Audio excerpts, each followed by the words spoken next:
Tuna nani? Mwajuma Salum. Mwajuma. Asa Mwajuma, mimi nina swali moja. Swali langu ni kwamba maandalizi yako, nahitaji kujua tu maandalizi. Wewe umejiandaa vipi na huo mtihani wa kidato cha 4 ambao uko mbele yetu? Ni tarehe ngapi tunafanya NECTA? Tarehe 10 mwezi wa 11. Tarehe 10 mwezi wa 11. Maandalizi yako yako vipi? Maandalizi yako vizuri tu kuelekea katika mtihani wao tamilifu. Tuchangia zaidi na walimu wetu kwa kutufanyisha mazoezi mengi ili kufaulu wa mtihani.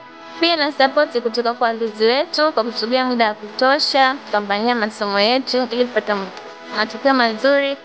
Na pia Mwenyezi Mungu anatubariki hivyo tutafaulu inshallah. Inshallah. Hayo ni maombi ya Mwajuma na maoni yake na maandalizi yake, kajiandaa vipi katika hatua za kuelekea katika mtihani wake wa mwisho. Ni changamoto gani ambazo Mwajuma anakutana nazo katika kusoma? Kwa sababu ukiwa unasoma kuna changamoto, si ndio? Ni changamoto gani ambazo unakutana nao katika kujisomea ambao unaweza ukahisi labda hii changamoto hii inanikwaza kidogo lakini mambo yataenda vizuri? Ni changamoto gani? Sikiza changamoto ya kwanza.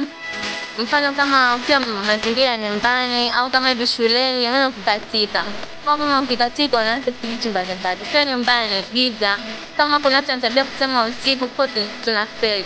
Au kama hivi shuleni unakutana katika moja na kwa tofauti tunaweza kuruhusiwa masomo tunakosa. Changamoto nyingine tunazokabiliana nazo hapa shuleni au majumbani, kuwa na kazi nyingi ambazo zinatupelekea kupata muda kusomea masomo binafsi. Asante, nashukuru sana Mwajuma. Hayo ni maoni yake.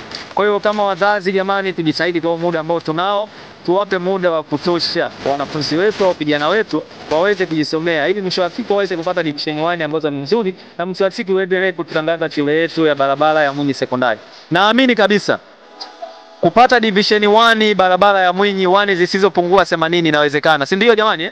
Ndio. Hilo linawezekana. Jamani, mimi nawashukuru sana. Naomba Mungu awabariki katika mitihani yenu, muje kufanya vizuri na wote ikiwezekana mpate division 1. Amen.